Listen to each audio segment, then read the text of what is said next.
Vamos a estudiar entonces capítulo 12. Respondió entonces Job diciendo: ciertamente vosotros sois el pueblo, y con vosotros morirá la sabiduría. También tengo yo entendimiento como vosotros. No soy yo menos que vosotros. ¿Y quién habrá que no pueda decir otro tanto? Yo soy uno de quien su amigo se mofa, que invoca a Dios y él le responde: con todo el justo y perfecto es escarnecido. Aquel cuyos pies van a resbalar es como una lámpara despreciada de aquel que está a sus anchas. Prosperan las tiendas de los ladrones, y los que provocan a Dios viven seguros, en cuyas manos él ha puesto cuanto tienen. Y en efecto, pregunta ahora a las bestias y ellas te enseñarán, a las aves de los cielos y ellas te lo mostrarán, o habla a la tierra y ella te enseñará. Los peces del mar te lo declararán también. ¿Qué cosa de todas estas no entiende que la mano de Jehová la hizo? En su mano está el alma de todo viviente y el hálito de todo el género humano. Ciertamente el oído distingue las palabras y el paladar gusta las viandas. En los ancianos está la ciencia y en la larga edad la inteligencia. Con Dios está la sabiduría y el poder, suyo es el consejo y la inteligencia. Si él derriba, no hay quien edifique. Encerrará al hombre y no habrá quien le abra. Si él detiene las aguas, todo se seca. Si las envía, destruye la tierra. Con él está el poder y la sabiduría. Suyo es el que yerra y el que hace errar. Y él hace andar despojados de consejos a los consejeros y entontece a los jueces. Él rompe las cadenas de los tiranos y les ata una soga a sus lomos. Él lleva despojados a los príncipes y trastorna a los poderosos. Priva del habla a los que dicen verdad y quita a los ancianos el consejo. Él derrama menosprecio sobre los príncipes y desata el cinto de los fuertes. Él descubre las profundidades de las tinieblas y saca a luz la sombra de muerte. Él multiplica las naciones y él las destruye. Esparce a las naciones y las vuelve a reunir. Él quita el entendimiento a los jefes del pueblo de la tierra y los hace vagar como por un yermo sin camino. Van a tientas como en tinieblas y sin luz, y los hace errar como borrachos. Quiero que nos extendamos el 13 también. ¿Me ayuda a leer? No, estoy bien. ¿Ya saben? Sí, sí necesito es de pronto estar tomando agua. He aquí que todas estas cosas han visto mis ojos, y oído y entendido mis oídos. Como vosotros lo sabéis, lo sé yo. No soy menos que vosotros, mas yo hablaría con el Todopoderoso y querría razonar con Dios, porque ciertamente vosotros sois fraguadores de mentira. Sois todos vosotros médicos nulos. Ojalá callarais por completo, porque esto os fuera sabiduría. Oíd ahora mi razonamiento, y estad atentos a los argumentos de mis labios. ¿Hablaréis iniquidad por Dios? ¿Hablaréis por él engaño? ¿Haréis acepción de personas a su favor? ¿Contenderéis vosotros por Dios? Sería bueno que él os escudriñase. ¿Os burlareis de él como quien se burla de algún hombre? Él os reprochará de seguro, si solapadamente hacéis acepción de personas. De cierto, su alteza os habría de espantar, y su pavor habría de caer sobre vosotros. Vuestras máximas son refranes de ceniza, y vuestros baluartes son baluartes de lodo. Escuchadme y hablaré yo, y que me venga después lo que viniere.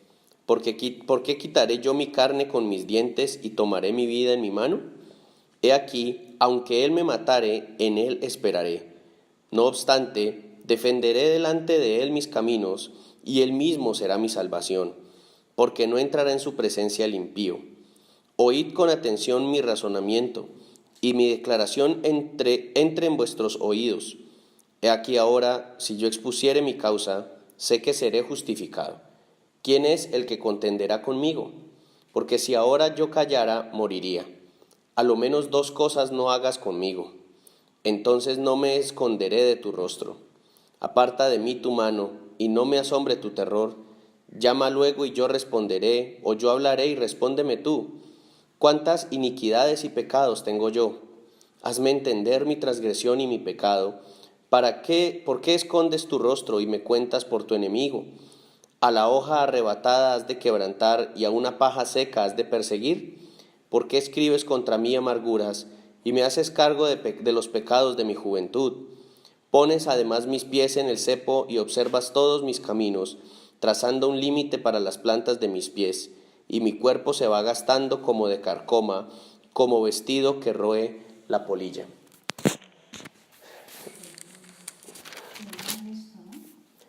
El texto del capítulo 12 y el capítulo 13 son respuestas que Job finalmente da tras la intervención del tercero de sus amigos, ¿cierto? Es la intervención de Zofar, la última que escuchamos. Y pasa Job a responder. Pero el discurso de Job, y por eso en la clase pasada nos gastamos 38 minutos según lo que vi, era entender que Job de alguna manera se ha ido aproximando. O sea, Job no es una persona que está estática en medio de su crisis. Es decir, en medio de ella ha ido avanzando en una comprensión de quién es Dios, en una comprensión más profunda. Un predicador decía hace 2 años, yo le escuchaba y yo se los comenté a ustedes, que a él le preguntaban que si él se enfermaba, porque como Dios lo usaba mucho en sanidades, él decía, y él no contestó sí o sí no, simplemente él contestó: cuando estás enfermo es una oportunidad que estás recibiendo de estar más cerca de Dios, porque sacas tiempo para orar, porque definitivamente no tienes energía para nada más, sino que necesitas ponerte en oración. Las crisis, en el caso de Job, podemos ejemplificar hacia nosotros cómo de pronto en las crisis nosotros queremos ver soluciones en ciertas áreas de nuestra vida, y por estar pendientes de ciertas áreas no nos damos cuenta que estamos creciendo en otras. En la época, digamos, cuando yo reviso mi propia vida, ¿cuál fue el momento en el que yo más me acerqué a buscar de Dios una comprensión de la palabra, de su palabra más profunda? En mi mayor época de desempleo y de escasez económica. Fue en esa época donde yo más me metí a estudiar la Biblia y a escudriñar. ¿Por qué? Pues porque no me cuadraban las cuentas. Es decir, yo había sido una persona que ofrendaba fielmente en la iglesia, yo era una persona que siempre había participado del liderazgo de la iglesia, siempre había sido o pastor de jóvenes, o líder de evangelismo, o predicador constante en la congregación de la que yo hacía parte.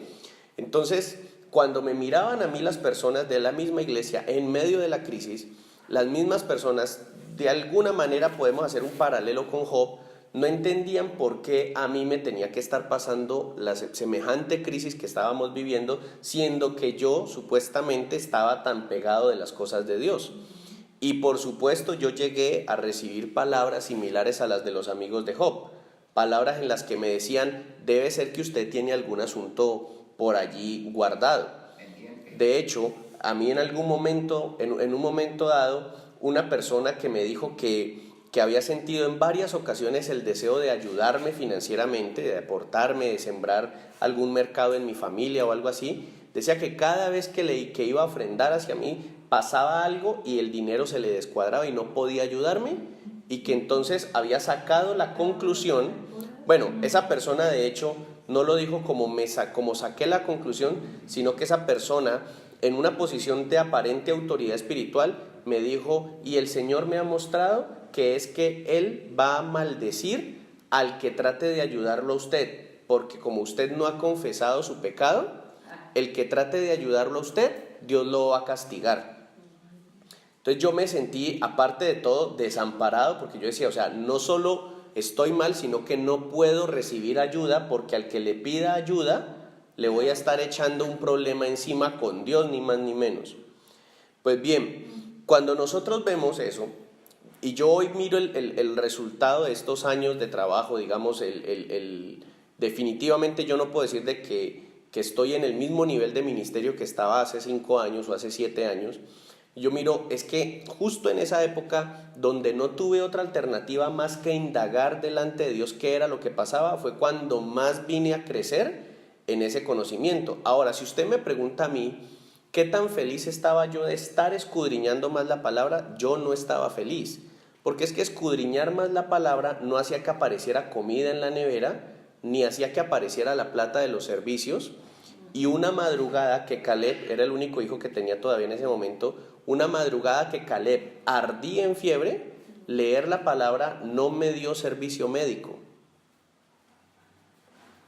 Y para casi que nos toca con mi esposa salir en la madrugada a pie, o sea, llegamos a considerar, pues nos toca armarnos una maletica y empezar a caminar. Estábamos en Cali más o menos en la calle 16 con Guadalupe y decíamos, nos va a tocar caminar hasta el hospital que queda por los bomberos de Siloé, porque no había otro hospital público que nos pudiera atender a esa hora de la madrugada y nuestro hijo estaba ardiendo en fiebre. O sea, en ese momento el que yo supiera más doctrina que meses atrás o años atrás no solucionaba los problemas. Job está teniendo, a partir de una crisis, está teniendo algo que quizá no había podido tener antes, y es reflexiones más profundas acerca de la naturaleza de Dios. ¿Por qué? Porque antes era un hombre acaudalado que definitivamente tenía que invertir la mayor parte de su día en la administración de sus negocios. No quiere decir con esto que era un hombre alejado de Dios. Siempre recordamos que el capítulo 1, Dios lo describe como una persona perfecta, es decir, responsable de su hogar, responsable de sus hijos, que presentaba sacrificios por ellos y que siempre estaba atento y dispuesto a pedirle perdón a Dios por las fallas que él cometiera. Es decir, era un hombre que se examinaba sobre si pecaba o no pecaba para pedir perdón a Dios. Pero en este capítulo 12, que es donde él empieza a contestar, la primera respuesta de él tiene que ver con una serie de descripciones acerca de la naturaleza, con los peces del mar, las aves del cielo, ¿cierto? La creación. Y él dice cosas como, es obvio, o sea, no hay ninguna criatura que no reconozca la presencia del Creador.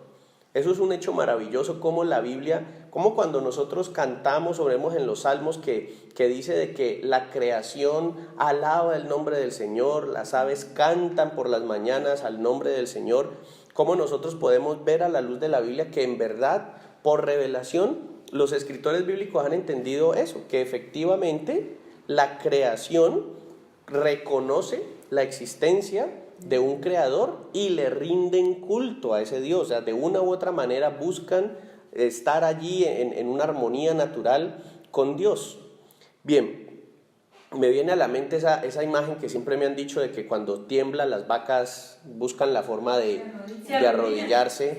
Sí, es una imagen que a mí me parece impresionante y es la posibilidad de reconocer que Dios es el que hace temblar la tierra. Ahora nosotros podemos decir, no, pastor, es que las placas tectónicas sí, pero es el reconocer que esa naturaleza está allí porque Dios la diseñó de esa forma, correcto, de esa forma. Pero Job le está contestando a los amigos este asunto de la naturaleza y les está contestando que Dios es soberano sobre toda esa creación y que no pierde el control de nada de esa creación. Entonces, Job, ¿qué es lo que está argumentando? Mire, Job se está empezando cada vez más a acercar en un nivel de detalle que nosotros perdemos de vista. Job está empezando a examinar en medio de su crisis la precisión y la perfección, la majestuosidad de cada pedacito de la creación y cómo Dios hace que todo eso funcione. Ahora, es muy importante que nosotros veamos que Job hace eso desde lo que Job puede observar. O sea, usted y yo, ¿qué podemos observar en una mañana que nos haga alabar a Dios? El amanecer, el canto de los pájaros, ¿cierto? Las flores. Esas son cosas que están a la vista, a nuestro alcance. Pero nosotros aún con eso no alcanzamos a concebir todo el control que Dios tiene. Nosotros solamente estamos viendo lo evidente ante nuestros ojos, nada más. Cuando Job está diciendo todo esto, tengamos muy en cuenta, Job le está contestando, no solo a Zofar, sino a los tres. A los tres amigos él les está contestando. Y de una u otra manera, recordemos que Job se reconoce como inocente, como indigno de estar recibiendo un castigo tan brutal.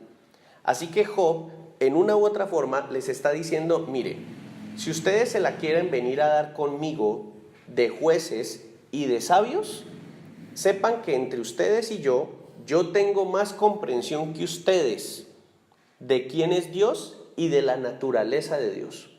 Si ustedes me están tratando de vender que Dios es justo, créanme que yo he examinado la justicia de Dios en la forma como funciona la naturaleza.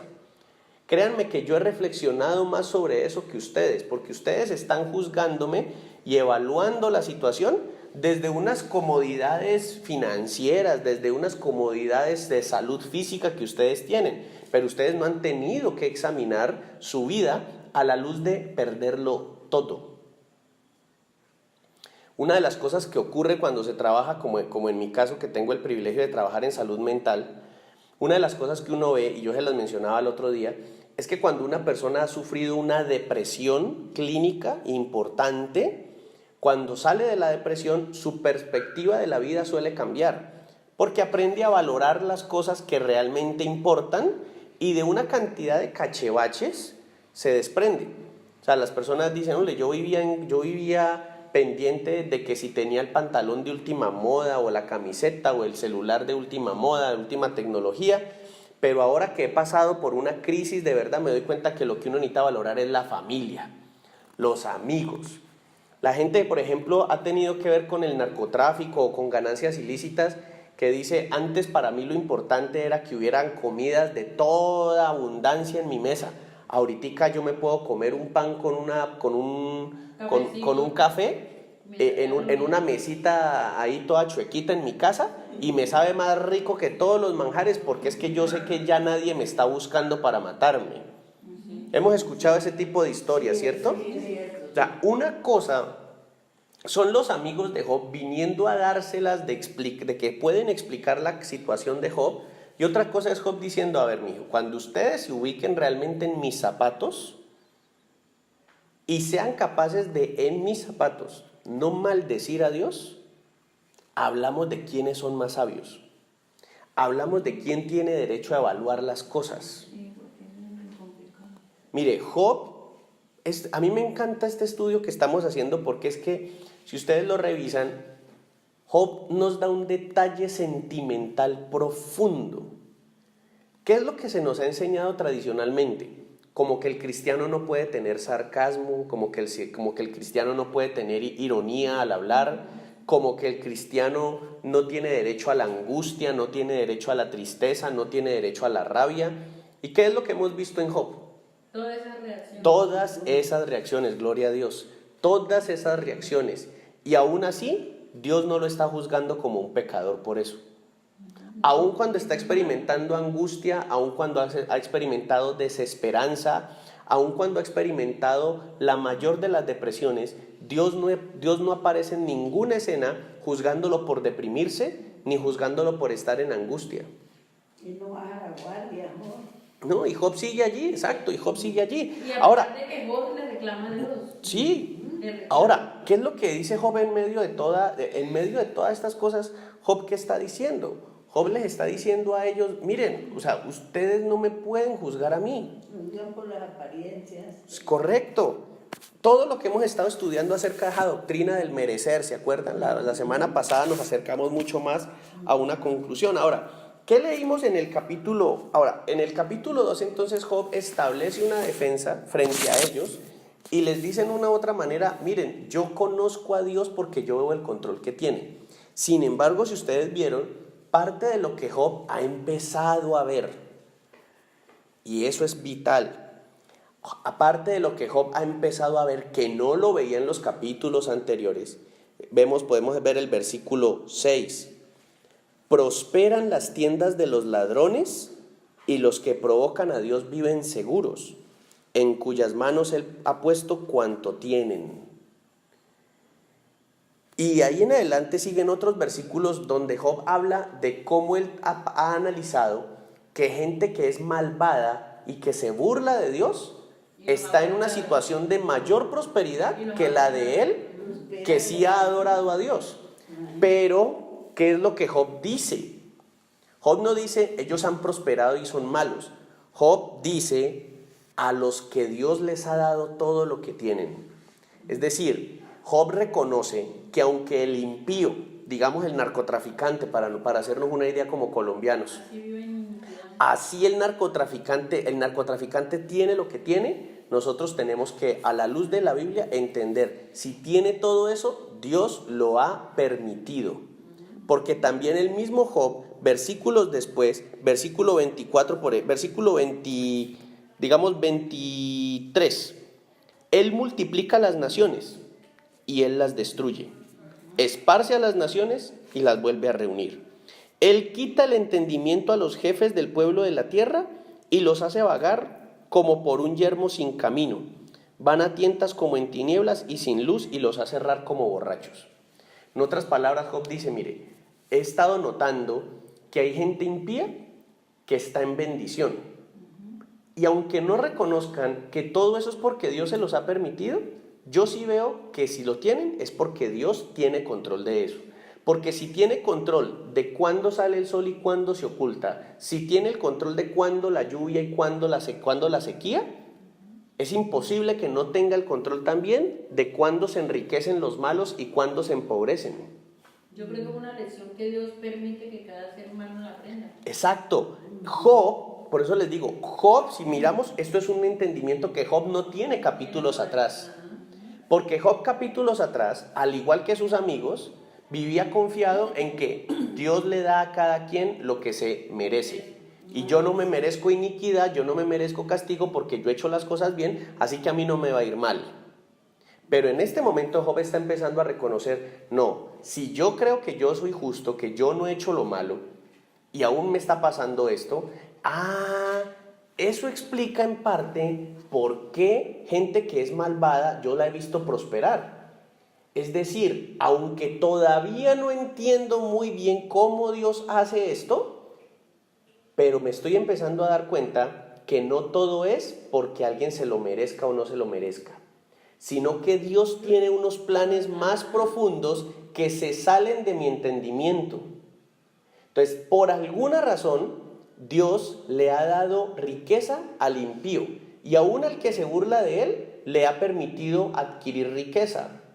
Y por alguna razón también, a quien ha adquirido riqueza limpiamente, Dios le ha permitido vivir miseria.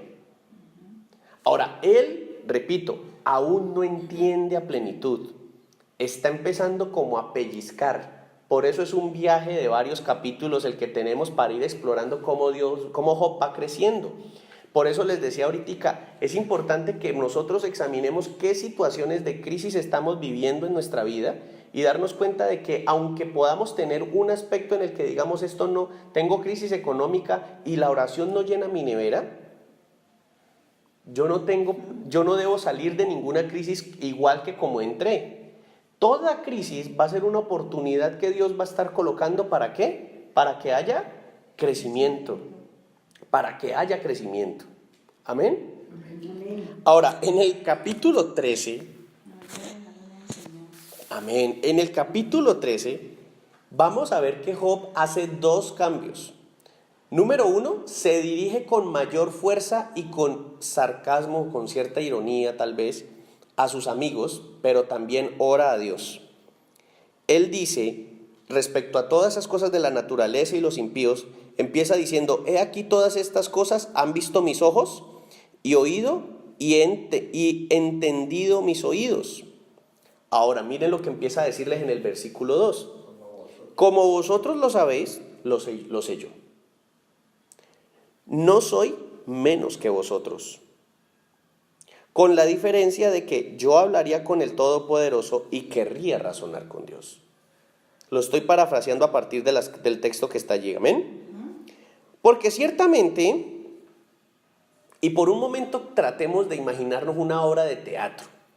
Imaginémonos 3 hombres allí que han creído hablar en nombre de Dios, que han creído que están hablando y juzgando a Job como si pudieran entender el punto de vista de Dios.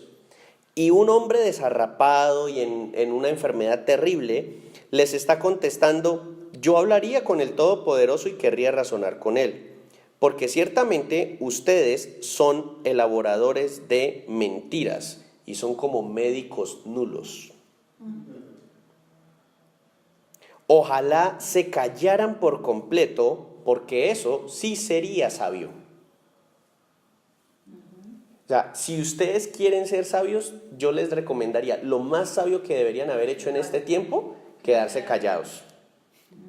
Porque ustedes no saben lo que hay en mi corazón. Segundo, porque ustedes no pueden saber lo que hay en el corazón de Dios. Así que si alguien tiene la posibilidad de juzgarme, ese es Dios, no ustedes. Y finalmente vemos cómo Job empieza a tener un reclamo magnífico, digo yo, magnífico, en el que les dice a ellos como: venga, ustedes serían ustedes en realidad son tan osados, y pensemos en todas esas personas, incluso en nosotros mismos, y como cristianos alguna vez caímos en la tentación de decirle a otra persona: ¿no será que a usted le está yendo así de mal porque algo no ha hecho bien? ¿No será que es que Dios a usted le está tratando de tratar su orgullo y por eso lo tiene aguantando hambre? ¿No será que es que usted tal cosa y tal otra y esto y esto y esto y esto y esto? Y entonces Job, ¿qué es lo que está diciéndoles a ellos? Mire, ¿en serio ustedes me están diciendo a mí que son tan atrevidos para creer que pueden atribuirse las palabras de Dios y el rol de Dios para decir qué es lo que está funcionando mal en mi vida? Claro, lo correlaron, no es que como ellos le decían, confiese. Confiese, claro, ellos estaban, dígale, confiese. A usted le está pasando, Ahora, hizo algo malo, entonces claro, ahora recordemos, ¿cuál era el afán de confiese? Porque es que recordemos el análisis que hemos hecho, es que si Job confesaba, ellos se iban a poder ir tranquilos, ellos. Eso no iba a resolver lo de Job. Ellos lo que pasa es que ellos lo que quieren es sentir: ok, Job confesó, o sea que sí, definitivamente es que el problema de él tenía un problema grave escondido. Claro, imagínense, es que viendo pornografía escondidas. Claro, imagínense, es que llamando prostituta a las 4 de la mañana cuando la señora ya estaba dormida. No, claro, con razón le pasó. Elifaz, ¿usted hace eso? No, entonces es que usted no le va a pasar esa desgracia tan berrionda que le pasó a Job. No, y a mí tampoco. O sea, recordemos que esa búsqueda de pecado en el otro era el deseo de sentirse a salvo ellos. Ellos están muy inquietos. Ellos están inquietos, amén, ellos están inquietos. Alguna vez yo hablaba con alguien, porque en la tradición cristiana que a mí se me enseñó que cuando uno diezmaba, era algo así como que uno le estaba entregando a Dios o consagrando a Dios los bienes materiales, y que entonces a través del diezmo, entre otros beneficios, estaba el que Dios cuidaba las pertenencias de uno. Entonces esa doctrina, ¿qué es lo que enseñaba de una u otra manera? Que el diezmo era una especie de cuota de aseguramiento por el carro, por la moto, por la casa, un salvoconducto, el todo riesgo, claro. Y yo conocí gente, porque por diezmar Dios claro, yo conocí gente, y eso se volvía como un agüero. Yo conocía gente que decía: mira que me tropecé en la moto y me caí, me raspé. Y uno decía: sí, y eso, y es claro, como este mes no diezme, vea, tenga mi chicharrón por no haber diezmado. Claro, entonces era como que Dios, como que es que si yo le pago a Dios, entonces Dios me cuida. Dios me evita que los ladrones entren a la casa. Pero con todo y eso, la gente le echaba seguro a la puerta de la casa, pagaba seguro el carro. O sea, eso es una cosa que no tiene fundamento. Claro, pues lo que uno ve en los amigos de Job originalmente era eso, era el deseo de poder comprar su propia tranquilidad. Pero tratando de comprar su propia tranquilidad, incurren en un delito gravísimo, y es hacerse en el lugar de Dios para juzgar una persona, y por tanto se atribuyen palabras de Dios. Ahora, yo no quiero decir con esto el clásico: es que nosotros no podemos juzgar. vamos a entender dos cosas. La primera es que Dios nos ha dado la capacidad de juzgar. ¿Y a qué voy a referirme? Dios nos ha dado la capacidad de discernir por su Espíritu Santo, es decir, de evaluar si algo es conveniente o inconveniente. En ese sentido, si yo conozco a un joven cristiano o no cristiano que está en pecado de fornicación, yo le puedo decir: estás atrayendo el mal a tu vida porque la fornicación es un pecado, es algo que delante de Dios está mal, es un error cometer ese pecado y trae consecuencias negativas. Listo. Allí yo estoy juzgando, es decir, yo estoy aclarando y evaluando una situación en la que digo esto conviene y esto no conviene. Pero, ¿dónde entra entonces el delito? Cuando yo empiezo a hablarle a otra persona sobre si lo que está haciendo lo va a salvar o lo va a condenar. Si algo que la persona está viviendo es consecuencia de un pecado oculto o no, porque es el terreno que a mí no me corresponde. A mí Dios, ni a ninguno de nosotros nos ha mandado Dios, nos ha llamado Dios a evaluar las situaciones íntimas, las situaciones de la vida privada, correcto. Entonces resulta que yo tengo en la iglesia, por ejemplo, una familia que está pasando por crisis económica. Pero resulta que coincidencialmente también llevan 3 domingos o 3 fines de semana que no van a la congregación. Entonces, ¿cuál es el as bajo la manga pastoral? Les está yendo mal económicamente porque como no se están congregando, entonces le abrieron la puerta a Satanás y no sé qué y ta. Pero si eso fuera así, claro, pero si eso fuera así, los no cristianos, es decir, los que nunca van a la iglesia, pero que administran bien sus finanzas y trabajan dedicadamente, no deberían estar prosperando económicamente. Claro. Pero lo que uno ve es que hay gente que no es cristiana, que trabaja arduamente, sabe manejar su dinero y no pasan crisis económica. Porque tienen disciplina. Porque tienen disciplina. Entonces, ¿yo a qué voy a venir con esto? ¿Será que entonces yo puedo juzgar que alguien está pasando crisis económica por pecado? No. Ahora, si la persona me dice, la verdad, pastor, es que estamos mal económicamente porque es que nos pusimos a hacer cuentas y gastamos mucho al mes en comida de la calle, casi nunca mercamos, no la pasamos saliendo, no tenemos un presupuesto, en fin.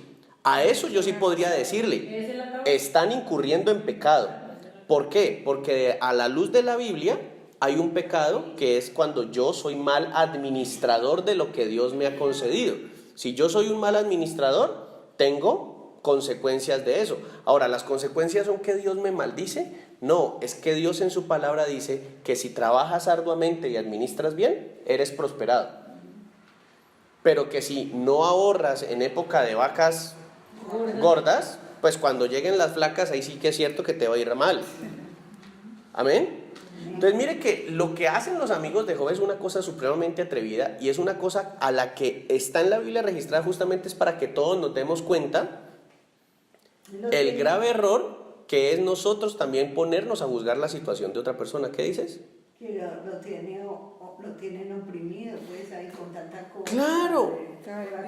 Claro que sí. Ahora, con amigos así, ¿para qué me claro, cuando la persona que yo les contaba, yo siento que esa persona que en algún momento me dijo a mí lo de Dios como que está maldiciendo al que trata de ayudarlo, gloria a Dios, esa persona después nunca me lo dijo con palabras, pero en su actuar rectificó esa actitud. ¿Y qué hizo esta persona que estaba en autoridad pastoral sobre mi vida? Me empezó a programar más seguido en la predicación en la iglesia. Entonces yo más aún tenía que estudiar para poder tener mensajes listos para cuando me asignaban la predicación.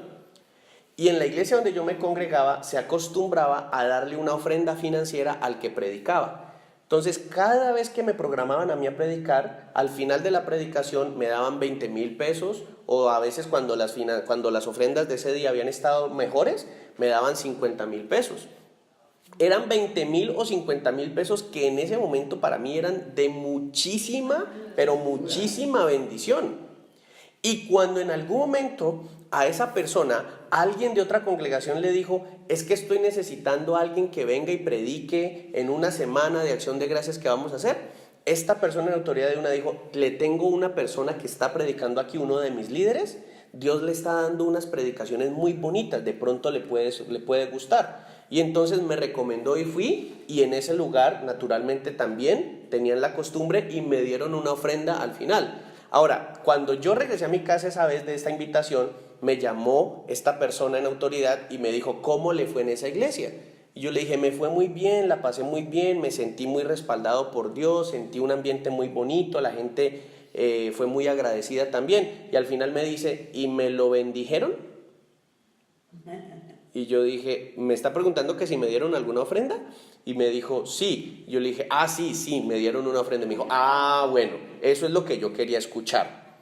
En otras palabras, dejó esta persona de tener una postura de, por algo Dios lo tiene pasando crisis, y simplemente hizo lo que han debido hacer los amigos de Job. Redimir. Bueno, venga, en medio de la situación tan drástica que usted está viviendo, problema suyo con Dios, si usted es por pecado o no es por pecado, nosotros no sabemos. Vamos a ver cómo le podemos dar la mano. Le hacemos bañitos, oraciones. Dale, presta la mano para que rasque. ¿Sí? De pronto los amigos de Job están sus problemas escondidos y ellos pensaron, si supuestamente no tiene nada, miren cómo le dio. Claro, es que a eso me refiero. O sea, que Como la doctrina que ellos han recibido es la doctrina del merecimiento, ellos están luchando porque no les toque la misma situación. Exacto. Pero lo que vemos aquí es que lo que Dios nos está mostrando a nosotros es, mire, independiente de por qué el otro está en crisis, ayúdenlo. Jesús, ¿cómo nos lo explica? Me viene así a la memoria en este momento. Jesús, ¿cómo nos lo explica ya propiamente Jesús en el Nuevo Testamento? La parábola del buen samaritano. El samaritano se supone que no tenía por qué ayudar a un judío, porque los judíos y los samaritanos no se la llevaban. Pero había un hombre agredido por ladrones, moribundo en el suelo, estropeado por asaltantes, y pasan un sacerdote judío, pasa otro señor, creo que un publicano, no estoy muy seguro quién, y ni lo tocan. Y pasa un samaritano, es decir, alguien que hubiera podido decir algo así como, ¿sí ve? Judío, le pasa por infiel. Porque es que el samaritano creía que había que adorar en una montaña distinta a la que los judíos adoraban. Entonces el samaritano hubiera podido sacar una teológica y decir, ¿sí ve? Eso le pasa por judío, por traidor al verdadero mensaje de cuál es la montaña sagrada de Dios. Pero no. ¿Qué hizo el samaritano en la parábola del buen samaritano? Sin importar quién era el judío, por qué lo habrán estropeado. Mire, ¿qué decimos nosotros cuando en las noticias vemos que mataron a un señor, que le pegaron 5 tiros y apenas dicen en el barrio tal del distrito de Agua Blanca? Su lío tendría, se lo habrá ganado, se lo habrá buscado, es que por allá eso no es gratis, quién sabe qué hacía el tipo, quién sabe cuántas culebras y cuántas liebres tendría toreadas. O sea, mire el lugar tan pecador que nosotros asumimos de juzgar esa situación. Cuando vivimos en un país en el que incluso se han sabido de sicarios que han confundido a la persona que tienen que matar y han matado al que no es.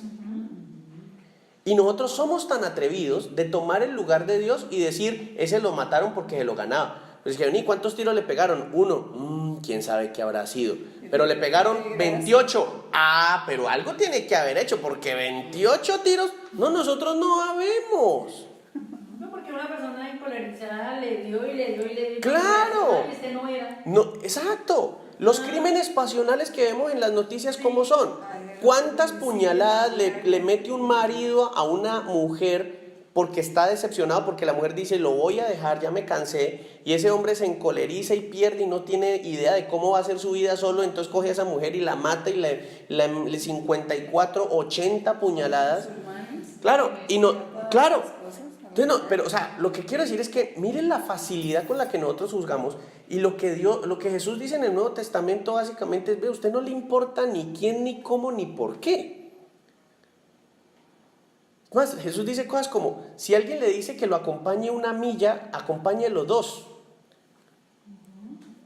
Si le dice que le preste una cosa, pues incluso préstela, y hasta préstele otra por si acaso. Si le pide que le preste la capa, no se la preste, regálesela. O sea, Jesús establece un vínculo más allá de... Usted no lo juzgue, usted no sabe qué fue lo que le pasó, usted no sabe en qué situación está, hágale, avance. Si se tratara de juzgar, Jesús no habría venido a la tierra a morir en la cruz por nosotros, habría venido a matarnos a todos.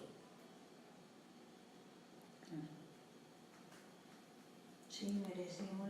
Porque es que lo que merecemos por pecado, exacto, es la condenación.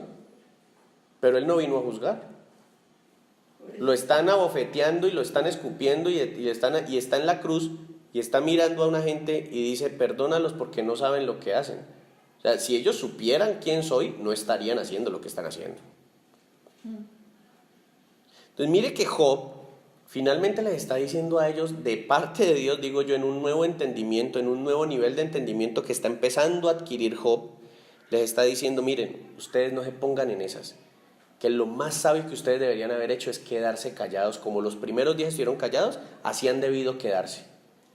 O me ayudaban o enmudecían, pero juzgarme, un grave error.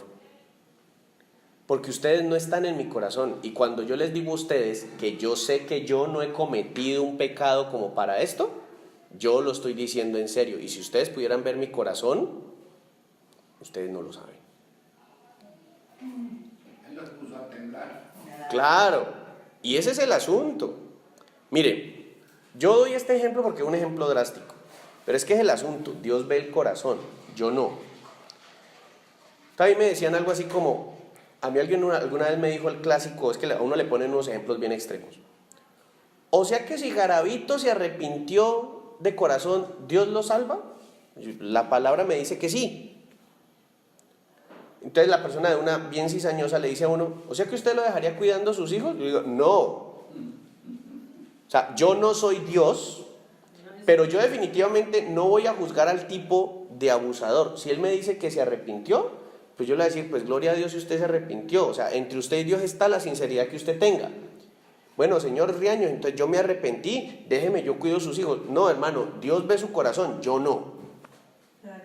Ahora, yo tampoco por eso lo voy a juzgar y le voy a decir: ¿cómo les parece, vecinos, que Garavito vino a ir al barrio? Vamos a lincharlo. Protejamos a nuestros niños. ¿Por qué? Porque eso sería juicio y a mí no me corresponde. A mí no me corresponde. Y que va a ser la reacción más exacta y va a ocurrir. Sí. Ahora, en el versículo 18 del capítulo 13, finalmente Job cambia al protagonista y después de haberle dicho a los amigos de... venga, no me quiero ir sin mencionar el versículo 12 del capítulo 13. Vuestras máximas, o sea, las más inteligentes de sus acusaciones hacia mí, vuestras máximas son refranes de ceniza. O sea, nada que ver. Eso se lo lleva el viento, eso es mugre, o no sirve para nada. Nada que ver. Sus máximas, o sea, la cosa que usted se fue para la casa y... es cuando uno escucha un cristiano que visitó a otro que estaba mal y llega a la casa y dice: le pegué una peina en el nombre del Señor. Es como uno decirle: ve, ándale de Job capítulo 13 versículo 12. Ahí hay una frasecita con un sarcasmo, pero vea, poderoso. Sí, mira, dice: vuestras máximas son refranes de ceniza. Eso es glorioso. A mí me encanta esta lectura que hemos estado haciendo. Ahora, en el versículo 18, finalmente Job, delante de los amigos, dice: miren, ahora yo lo que voy a hacer es exponer mi causa para ser justificado. O sea, es decir, voy a buscarle explicación a esto. ¿Y dónde la voy a buscar? No con ustedes, porque definitivamente con ustedes no es. La voy a buscar con Dios. Y lo que sigue de ahí en adelante es Job orando en voz alta delante de sus amigos. ¿Quién es el que contenderá conmigo? Porque si ahora yo callara, moriría. A lo menos 2 cosas no hagas conmigo, entonces no me esconderé de tu rostro. Aparta de mí tu mano y no me asombre tu terror. Llama luego y yo responderé, o yo hablaré y respóndeme tú. ¿Cuántas iniquidades y pecados tengo yo? Hazme entender mi transgresión y mi pecado. Mire, Job, a diferencia de los amigos, está diciendo, mira, Señor, yo creo que no he cometido una falla como para esto, pero una vez más te digo, si la he cometido, por favor, muéstramela. Pero mire que yo quiero que entendamos esto, mire que yo creo que el Espíritu Santo nos está mostrando hoy que este Job es un Job que ya no está alegando como un par de capítulos atrás, ya no es el Job que está como un niñito en medio de un arrebato, como que ya no está haciéndole una pataleta a Dios, sino que si escuchamos, yo no sé si ustedes pueden sentir como hay una diferencia en el tono. Es un clamor a Dios, ya no le exijo que me conteste, sino que en realidad le está pidiendo, le está diciendo, mire, hagamos una cosa, yo le pregunto y usted me contesta, o si quiere pregúnteme usted y le respondo yo, pero por favor hablemos. Eso es como cuando el marido ha cometido un pecado y va mía, pero dígame algo, o sea, sí, o sea, como que, sí, o sea, como que, pero mire que es un asunto de, venga, en serio, o sea, pongámonos a cuentas, dígame cómo, yo le digo algo, yo le propongo y usted me responde, y si no, pues proponga usted y yo me sujeto a lo que usted me diga. Mire, ¿cuántas iniquidades y pecados tengo yo? Hazme entender mi transgresión y mi pecado. Porque de pronto me emborrachaba y cometí el Sí, pecado. mire que Job incluso se va a escudriñar cosas viejísimas. Job dice, ¿por qué escondes tu rostro y me cuentas por tu enemigo? A la hoja arrebatada has de quebrantar y a una paja seca has de perseguir. ¿Por qué escribes contra mí amarguras y me haces cargo de los pecados de mi juventud? Mire, o sea, Job está diciendo, a ver, ¿será que es que no es una cosa reciente? ¿Será que es una falla, alguna vaina bien rara que hice cuando tenía 14 años? O sea, algo que yo no me acuerdo. O sea, por favor, ayúdame, Señor. Pones además mis pies en el cepo y observas todos mis caminos, trazando un límite para las plantas de mis pies, y mi cuerpo se va gastando como de carcoma, como vestido que roe la polilla. Mire que Job allí está en una tonalidad muy diferente. Job es alguien que en el capítulo 12 reconoció la omnipotencia de Dios en la naturaleza, en que a algunos les da, a otros les quita, como hace naciones las destruye, como esparce pueblos los vuelve y los reúne. Así que en este momento Job está empezando a entender y está diciendo, bueno, Señor, vea, esto definitivamente yo no lo entiendo, pero por algo ha de ser. Pero por algo ha de ser. Sería tan amable y me explica. Sería tan amable y me ayuda, me deja saber, ya que estos 3 amigos míos no han dado con el clavo y ninguno me ha dicho, venga, como decía usted, doña Argenis, y ninguno siquiera ha dicho, venga, yo le traigo un estropajo de más calidad pero que lastime menos, venga, yo le traigo un ungüento para que le calme un poquito la picazón en el cuerpo. O sea, ya que ninguno de ellos se ha molestado en querer traerme una aromática, una pastillita para el sueño. Porque él no dormía, ¿no? No, es que él no duerme, es que es un tipo en un nivel de sufrimiento inimaginable. Y en medio... de locura. Sí, es que es una locura. Por eso, lo decíamos hace 3 clases, por eso alucinaba. Porque es que cuando alguien, usted le pregunta a un psiquiatra, cuando alguien tiene privación de sueño demasiados días, la persona empieza a perder su contacto con la realidad y el cerebro empieza a alucinar. Es decir, lo que uno normalmente soñaría, ya la persona no lo sueña, sino que lo ve en la realidad. Después de 8 días. Entonces uno empieza... Que el diablito habla por aquí, el angelito por acá. Claro. Algo así. Claro, o sea, uno empieza a ver las cosas, empieza a alucinar, claro, porque es que no tiene un sentido de la realidad porque el cerebro no ha descansado. Una conciencia lúcida. Claro. Entonces, yo pienso que es importante que nosotros podamos ver este cambio en la tonalidad de Job y entender que las crisis no son algo estático. Son necesarias. Son necesarias y no podemos salir de una crisis igual, no podemos. Yo le digo a las familias de mis pacientes y incluso a los pacientes en la finca donde trabajo, yo les digo a ellos, yo les digo a cada rato, les hago la cascarita y yo les digo, ¿cuántos están aquí en medio de este tratamiento, estar acá encerrados en estas fincas, o a las familias cuando van a la terapia? Yo les digo, ¿cuántos de ustedes tienen recuerdos de su pasado hace unos años, en su familia, cuando las cosas estaban como mejor? ¿Y cuántos de ustedes dicen, ay, ojalá las cosas vuelvan a la normalidad pronto? Y la mayoría levantan la mano, ay, sí, que las cosas vuelvan a la normalidad. Y yo inmediatamente les digo, ¿y para qué quieren volver a la normalidad si esa normalidad los trajo aquí?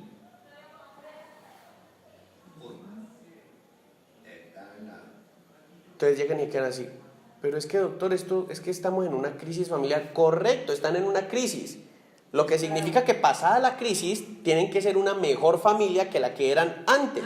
¿Para qué quieren volver a como estaban antes? Si antes hubiera sido bueno, no habrían entrado en esta.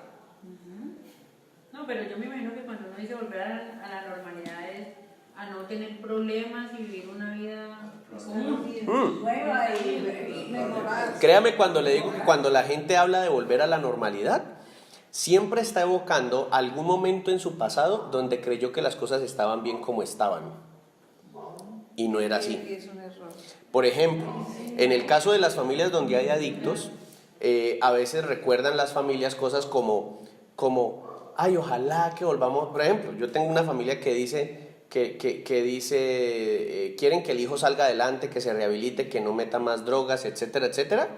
Y ellos dicen cosas como, y nosotros le hemos dicho, mi hijo, ¿se acuerda los diciembres en familia como eran de bonitos? Y yo les digo, ¿y qué hacían en familia? Y dicen, no, pues hacíamos la cena de Navidad y todo, pues la rumbita, el traguito. Entonces uno dice, ok. Entonces le dice, venga, entonces usted quiere volver a eso. Y dice, sí. Entonces, si usted en su casa, en la fiesta navideña, le enseñaron a su hijo que meterse sustancias para alterar el sistema nervioso era bien recibido en la familia, y que una buena manera de celebrar era estar drogado con aguardiente. Ahí el resultado. Entonces, ahora lo tiene acá. O sea, lo que a ustedes les duele es que él se les pasó de la raya y se les volvió marihuanero. Yo les digo así, se les volvió marihuanero. Y me dicen, pues sí, doctor, y es que está mal. Entonces yo les digo, pues claro, porque es que él es marihuanero, pero entonces ustedes son alcohólicos. Entonces, ¿cómo quieren que él se rehabilite si ustedes son adictos? Entonces la gente quiere ciertas cosas. Entonces, cuando la gente dice volver a la normalidad, claro, el asunto es ese, que el alcohol es supuestamente una droga socialmente aceptada, pero es una droga. De hecho, es la droga, ahí paréntesis en medio de la clase, es la droga que más muertos deja. O sea, la cocaína no mata tanta gente como el alcohol. Sí, porque pierden totalmente. La droga más costosa, la droga que más muertos ha generado en la historia es el alcohol. No es la marihuana, no es la cocaína, no es la heroína. Y qué lástima cuando los es una cosa, le pagan los profesores. es una cosa tremenda, tremenda. Bien, entonces miremos que yo pienso que es una muy buena enseñanza para esta semana, y yo estoy muy contento, muy complacido de poder haberla comprimido el capítulo 12 y el capítulo 13. Ya la próxima semana veremos un discurso de Job acerca de la brevedad de la vida. Se va a poner existencial el hombre. Por eso es que Job bíblicamente lo recuerda uno porque es el tipo de hombre paciencia, porque nunca en todo en la enfermedad que él tuvo, nunca se quejó como uno que, Dios, ¿por qué hacer esto conmigo? No, él lo decía como pacientemente. ¿Qué hago? ¿Qué he hecho? Recuerdo. Yo pienso que a la luz de lo que hemos visto hoy, se trata de ver que Job va en un proceso de crecimiento. Job ha ido en un proceso de cambio. Exacto, va una persona más madura, va una persona que se está acercando más a una comprensión de cuál es la posición del ser humano frente a Dios. Exacto. Es que mire, yo quiero que ahí terminemos esta partecita porque si no aquí nos dan las 10 de la noche. Pensemos en esto. Si la doctrina del merecimiento es cierta, ¿el ser humano puede ser humilde? La realidad es que no. Si la doctrina del merecimiento es verdadera, nadie tiene por qué ser humilde. Porque eso diría que yo pudiera portarme bien y tendría derecho a exigirle a Dios que me prospere. Imagínense. Y Dios tendría que recompensarme. Pero si la palabra de Dios es real, ¿qué es lo único que merece el ser humano respecto de Dios? Juicio para condenación, porque la paga del pecado es la muerte. Entonces, si la doctrina del merecimiento es verdadera, y un pastor que a mí me agrada mucho, que me gusta mucho su doctrina, él dice, es que entre más yo me merezco, menos agradecimiento tengo. Pero conforme más yo me doy cuenta que yo no me merezco nada delante de Dios, yo más agradecido estoy por mi hogar, por mis hijos, por la casa en la que vivo, por la ropa, por la inteligencia que tengo. O sea, cada cosa yo empiezo a darme cuenta, wow, Dios es bueno conmigo. Dios es bueno conmigo. Quiere decir que no todos los días debe dar Claro. gracias a Él. Un pastor decía, ¿qué pasaría si mañana solo amaneciera existiendo aquello por lo que usted esta noche le diera las gracias a Dios? Entonces, si usted esta noche se le olvidara decir gracias Dios por el oxígeno, mañana no amanecería el oxígeno. Si usted se le olvidara decir Dios gracias por las plantas, mañana no amanecerían las plantas. Entonces, cuando uno empieza a hacer la lista de por cuántas cosas tiene que estar agradecido, uno empezaría a darse cuenta, ole, yo no me merezco es nada porque todo está sostenido por las manos de Dios. Lo acabamos de leer en el capítulo 12. Dice que Él sostiene en su mano el hálito de la vida de todas las criaturas. O sea, todo está vivo porque el poder de Dios sostiene la vida. La respiración nomás. ¿Se acuerda que yo les decía alguna vez? No es que Dios le quitó la vida a alguien cuando esa persona muere. Alguien decía, no es que Dios le quitó la vida, más bien es que dejó de dársela. O sea, todo el tiempo ahí, viviendo porque Dios me mantiene con vida. Imagínense. Eso es un privilegio, ¿no? Totalmente. Así que mire, Dos cosas, el oxígeno y el agua. imagínense.